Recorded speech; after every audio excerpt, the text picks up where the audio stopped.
ಇದು ತುಂಬಾ special opportunity ನನಗೆ. ತುಂಬಾ ಸರ್, ಸಾರಿ. ಸೊ ತುಂಬಾ ಕ್ಯಾಂಡಿಡ್ ಆಗಿ ಹೇಳ್ತೀನಿ, ಬಿಕಾಸ್ ನಿಜವಾಗ್ಲೂ ನೀವು ಕರಿತೀರಾ ಅನ್ಕೊಂಡಿರ್ಲಿಲ್ಲ. ತುಂಬಾನೇ ಸ್ಪೆಷಲ್, ಬಿಕಾಸ್ ನನ್ಗೆ ಈ ಪಾತ್ರಕ್ಕೆ ಆಡಿಷನ್ ತಗೊಂಡಿರ್ಲಿಲ್ಲ. ಆ್ಯಂಡ್ ಆ ಕ್ಯಾರೆಕ್ಟರ್ ತುಂಬಾ ಸ್ಟ್ರಾಂಗ್ ಕ್ಯಾರೆಕ್ಟರು. ಆ್ಯಂಡ್ ಶೂಟಿಂಗ್ ಹೇಗೆ ಮಾಡಿದೆ ಅಂತಾನೆ ನನ್ಗೆ ಗೊತ್ತಿಲ್ಲ, ಬಿಕಾಸ್ ನಾನು ಶೂಟಿಂಗ್ ಮಾಡಬೇಕಾದ್ರೆ I had dengue.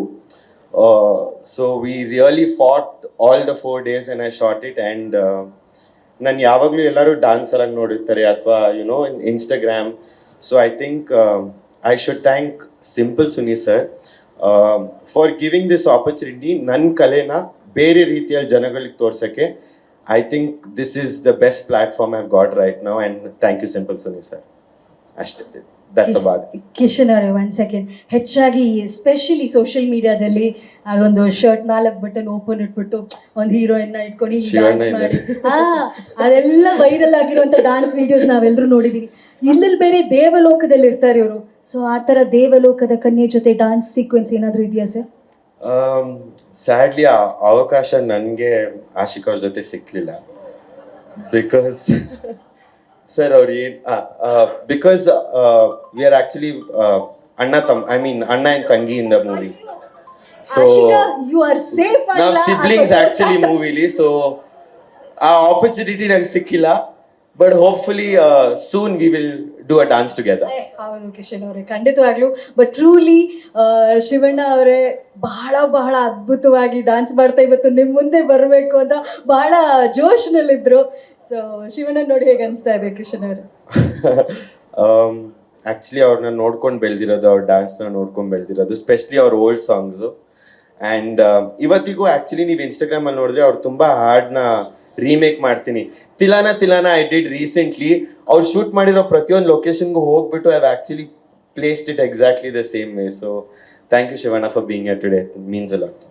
Thank you so much. ಅಣ್ಣ, ತುಂಬ ಖುಷಿ ಆಗ್ತಿದೆ ಇವತ್ತು ನಮ್ಮ ಸಿನಿಮಾಗೆ ನೀವು ಬಂದುಬಿಟ್ಟು ಸಾಂಗ್ ರಿಲೀಸ್ ಮಾಡಿ ನಮಗೆ ಸಪೋರ್ಟ್ ಮಾಡ್ತಿರೋದು ನನಗೆ ತುಂಬ ಖುಷಿ ಆಯಿತು. ಥ್ಯಾಂಕ್ ಯು ಅಣ್ಣ. ಪರ್ಟಿಕ್ಯುಲರಾಗಿ ಈ ಸಾಂಗ್ ರಿಲೀಸ್ ಮಾಡ್ತಿರೋ ಅನುಭವ ಏನಂದರೆ, ಟೆಕ್ನಿಕಲ್ ಪಾರ್ಟಲ್ಲಿ ಬೇರೆ ವಿಭಿನ್ನವಾಗಿ ಲೈಟಿಂಗ್ ಎಲ್ಲ ಮಾಡಿದ್ವಿ. ಬಟ್ ಇದು ತುಂಬ ಟಾಸ್ಕ್ ಇತ್ತು. ಆ ಶಿಪ್ಪಲ್ಲಿ ಯಾವ ಜನ್ರೇಟ್ರ್ ಹೋಗೋಕ್ಕಾಗ್ತಿರಲಿಲ್ಲ. ಆಮೇಲೆ ಒಂದು ಸಣ್ಣ ಪಾತ್ನ ಟ್ರಾವೆಲ್ ಮಾಡಬೇಕಾಗಿತ್ತು. ಅದನ್ನು ನಾವು ಆ ಟ್ರ್ಯಾಕಲ್ಲಿ ಹೋಗ್ತಿರ್ಬೇಕಾದ್ರೆ ಎಷ್ಟೋ ಕಿಲೋಮೀಟ್ರ್ ಹೋಗ್ತಿದ್ವಿ. ಅದಾದಮೇಲೆ ಡ್ಯಾನ್ಸಿಗೆ ಪಾರ್ಟ್ ಬಂದಾಗ ಡ್ಯಾನ್ಸಲ್ಲಿ ನಿಲ್ಲಕ್ಕೆ ಆಗ್ತಿರ್ಲಿಲ್ಲ. ಅಂದರೆ ತುಂಬ ಕಷ್ಟ ಆಗೋದು. ಹಿಂಗಂತ ಇರ್ತದೆ ಶಿಪ್ಪು. ಅದಾದಮೇಲೆ ಕ್ಯಾಮ್ರಾ ಇಟ್ಕೊಂಡೋದ್ರೆ ಇವ್ರು ಹಿಂಗೋದ್ರೆ ಅದ ಕ್ಯಾಮ್ರಾ ಹಂಗೋಗೋದು, ಅಷ್ಟು ಡಿಫಿಕಲ್ಟೀಸ್ ಇತ್ತು. ಬಟ್ ಅಚೀವ್ ಮಾಡಿದ್ವಿ. ಆಮೇಲೆ ತುಂಬ ಸಿಕ್ನೆಸ್ ಬಂದುಬಿಟ್ಟು ತುಂಬ ಜನ ವಾಮಿಟ್ ಮಾಡಿಕೊಂಡು ಆ ಟೆಕ್ನಿಕಲಾಗಿ ವರ್ಕ್ ಮಾಡೋಕ್ಕೆ ಆಗಿರಲಿಲ್ಲ. ಬಟ್ ಆದರೂ ಒಂದು ಲೆವೆಲಿಗೆ ಅಚೀವ್ ಮಾಡಿಕೊಂಡು ಸುನಿ ಸರು ಕತೆ ಹೇಳಿದಾಗ ಈ ಕತೆಗೆ ಇದೊಂದು ಬೇರೆ ಫ್ಲೇವರ್ ಅಂತಂದರು. ದುಷ್ಯಂತ್ ಸರ್ ತುಂಬ ಕಷ್ಟಪಟ್ಟಿದ್ದಾರೆ. ಮೊದಲನೇ ಸಿನಿಮಾ ಹೀರೋ ಅಂತ ಹೇಳೋಕ್ಕಾಗಲ್ಲ.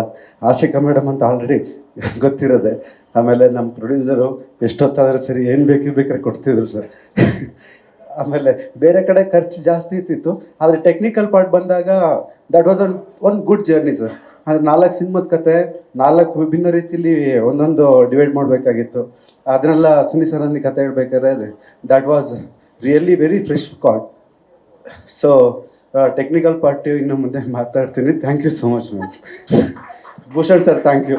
ಜೋಡ ಸರ್ ತುಂಬ ಸಾಂಗ್ ಚೆನ್ನಾಗಿ ಮಾಡಿಕೊಟ್ಟಿದ್ದೀರಾ. ಭೂಷಣ್ ಸರ್ ಚೆನ್ನಾಗಿ ನಾವು ಕೊರಿಯೋಗ್ರಫಿ ಮಾಡಿದ್ದೀರಾ. Thank you so much sir. First of all ಎಲ್ರಿಗೂ ನಮಸ್ಕಾರ ಆ್ಯಂಡ್ ಥ್ಯಾಂಕ್ ಯು ಇಲ್ಲಿಗೆ ಬಂದಿರೋದಕ್ಕೆ. ಆ್ಯಂಡ್ ವಿಲಿಯಮ್ ಸರ್ ಆಲ್ರೆಡಿ ಹೇಳಿದ್ರು ಹೇಗೆ ಶಿಪ್ ಹೇಗಿತ್ತು ಅಂತ. ಇದೊಂಥರ ತೆಲೆ ಆಡ್ಕೊಂಡು ಮಾಡಿರೋ ಸಾಂಗು. ಶೂಟಿಂಗ್ ಮುಗಿದ್ಮೇಲೆ ಹೊರಗಡೆ ಹೋದ್ಮೇಲೆ ತೆಲೆ ಆಡ್ತಾ ಇದ್ರು ನಮ್ಮ ವಿಲಿಯಮ್ ಸರ್.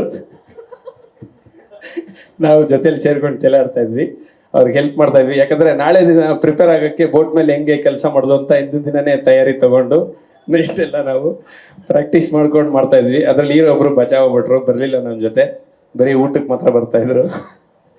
ಬಟ್ ತುಂಬಾ ಕಷ್ಟ ಆಯ್ತು ಸಾಂಗ್ ಮಾಡೋಕ್ಕೆ. ರೆಗ್ಯುಲರ್ ಆಗಿ ಇಲ್ಲಿ ಬನ್ನಿ ಸರ್, ಹಂಗ್ ಬನ್ನಿ ಸರ್, ಲೈಟಿಂಗ್ ಬರುತ್ತೆ ಅಂತ. ನಾವು ಸಣ್ಣ ಪಾತು ಈ ಕಡೆ ಹೋಗ್ಬೇಕು ಸರ್, ಈ ಕಡೆ ಹೋಗ್ಬೇಕು ಸರ್ ಅಂತ, ಶಿಪ್ ಒಂದ್ ಕಡೆ ನಾವೊಂದ್ ಕಡೆ, ತುಂಬಾ ಅಂದ್ರೆ ಒಂಥರ ಹೊಸದಾಗಿತ್ತು ನಮಗನ್ನ ಶೂಟಿಂಗು. ಅದರಲ್ಲಿ ಇದು ವಿಚಿತ್ರ ವಿಶಿಷ್ಟ. ಯಾಕೆ ಅಂದ್ರೆ ನಾನು ಒಬ್ಬನೇ ಹೋಗಿದ್ದೆ, ನನ್ನ ಅಸಿಸ್ಟೆಂಟ್ಸ್ ಯಾರು ಬಂದಿರಲಿಲ್ಲ ಜೊತೆಲಿ. ಯಾಕೆಂದ್ರೆ ಅವ್ರದ್ದು ವೀಸಾ ಕ್ಯಾನ್ಸಲ್ ಆಗೋದು ಲಾಸ್ಟ್ ಮೂಮೆಂಟಲ್ಲಿ. ಸೊ ಹತ್ರನೇ ಇದ್ವಿ.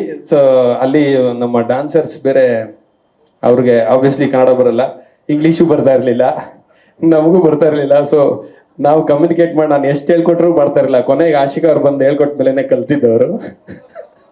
ಅಲ್ಲಿವರೆಗೂ ಮಾಡ್ತಾ ಇರಲಿಲ್ಲ. ಸೊ ಒಂದು ಕಷ್ಟಪಟ್ಟು ಇಷ್ಟಪಟ್ಟು ಒಂದು ಸ್ವಲ್ಪ ಏನೋ ಮಾಡಿದ್ದೀವಿ. ದಯವಿಟ್ಟು ನೋಡು.